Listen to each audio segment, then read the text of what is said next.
Assalamualaikum warahmatullahi wabarakatuh. Dan salam untuk kita semua, sahabat sekalian yang ada di rumah, dimanapun kalian berada. Jumpa lagi bersama saya, Eka Herianti Zain. Dan hari ini saya akan sedikit berbagi mengenai cemas dalam ketidakpastian di wabah COVID-19. Sahabat sekalian, adalah normal jika kita merasakan tidak tenang ataupun khawatir dalam situasi yang baru kita alami saat ini. Dan kita sebenarnya cukup memberikan diri kita waktu untuk bisa menyesuaikan diri dalam keadaan yang makin hari makin berubah ya. Nah, dalam hal ini rasa ketidakpastian ini akan mempengaruhi pikiran kita. Misalnya, kita bisa aja berpikir, apakah saya akan terkena COVID-19? Dan apakah keluarga atau teman saya akan terinfeksi COVID-19? Jika saya terinfeksi misalnya, apakah keadaan saya akan parah atau seperti apa?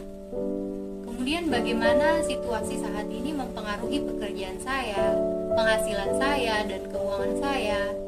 Lalu bagaimana dengan homeschooling anak-anak saya di rumah?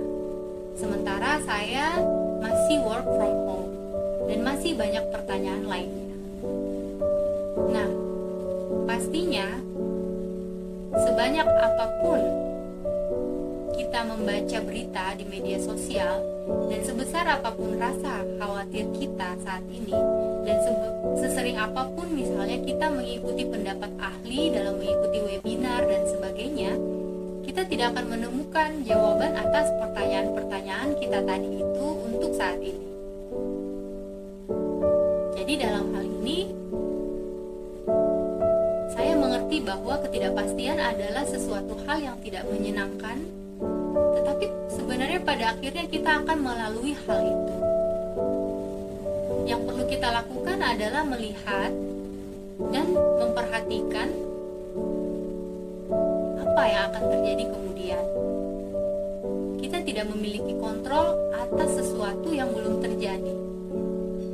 Saya sangat mengerti bahwa kita seringkali terjebak dengan mengkhawatirkan situasi saat ini. Kita dalam hal ini bisa memikirkan hal ini terus-menerus, berputar-putar sepanjang hari, dan itu melelahkan. Sekarang coba tanya diri kita, apakah dengan merasa khawatir seperti itu, hal itu akan membantu situasi kita saat ini?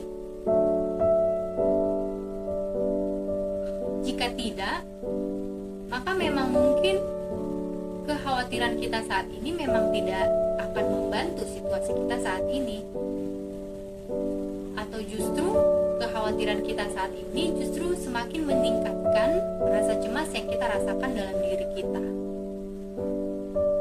Nah, sebenarnya normal ya untuk mengalami kekhawatiran dalam situasi saat ini. Tetapi kita bisa membantu agar kita tidak semakin memperburuk situasi kita saat ini dengan cara mengelola cemas kita agar tidak berlebihan. Caranya bagaimana? Yang pertama, kita kenali dan akui rasa cemas kita. Yang kedua, ingatkan diri kita bahwa rasa khawatir yang berlebihan itu tidak akan membantu situasi kita saat ini. Yang ketiga, kita fokuskan diri kita terhadap situasi saat ini. Jadi bukan di masa depan atau di masa lalu, tetapi fokus perhatian kita pada sekarang ini dan saat ini.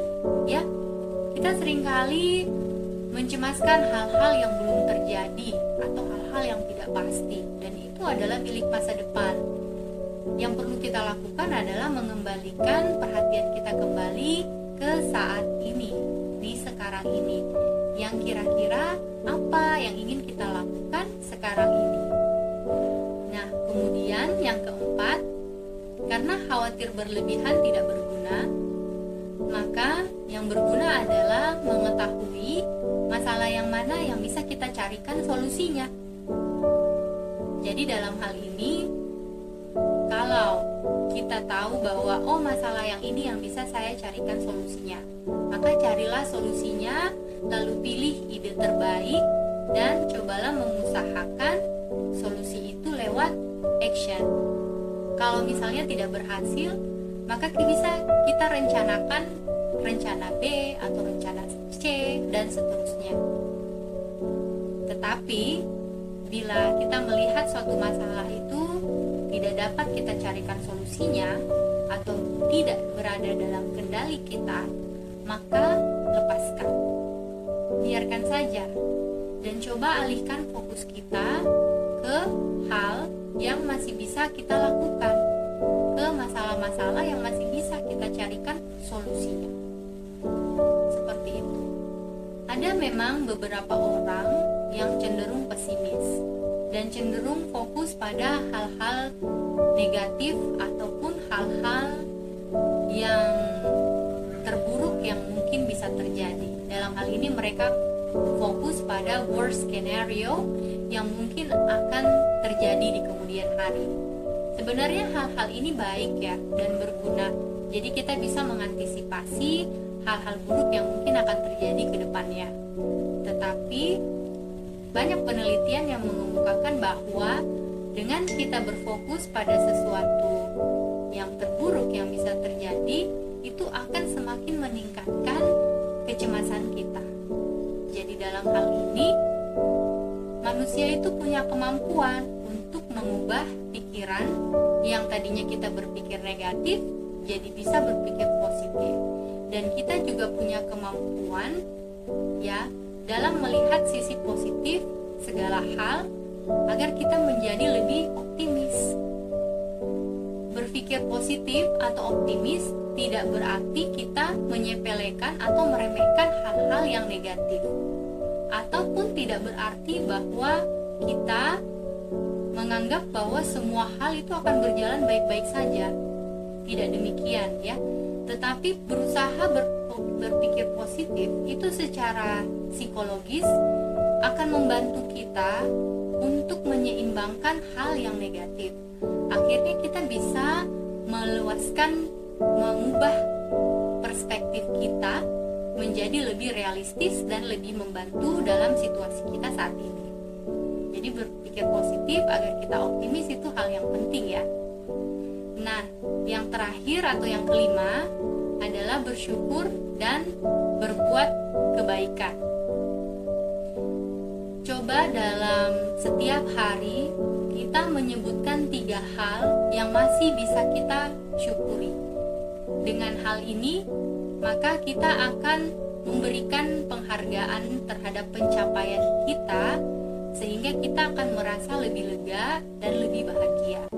Jadi bersyukur setiap hari, katakan 3 hal yang membuat kita bersyukur dalam hari itu. Dan yang kemudian adalah berbuat baik.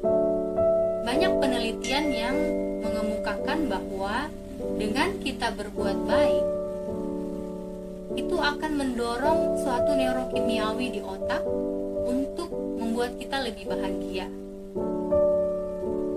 Coba deh, ketika kita melakukan kebaikan, membantu orang lain, maka itu akan membuat kita merasa lebih tenang dan nyaman dan merasa lebih bahagia dengan kita membantu orang tersebut. Tetapi bila kita membuat orang lain susah atau kita secara sengaja membuat orang lain merasa buruk, itu tidak akan membuat diri kita merasa lebih baik. Justru kita akan semakin merasa buruk. Jadi dalam hal ini, tindakan-tindakan prososial yang membantu sesama itu adalah coping terbaik yang bisa kita lakukan kalau memang kita mampu untuk mengatasi cemas kita.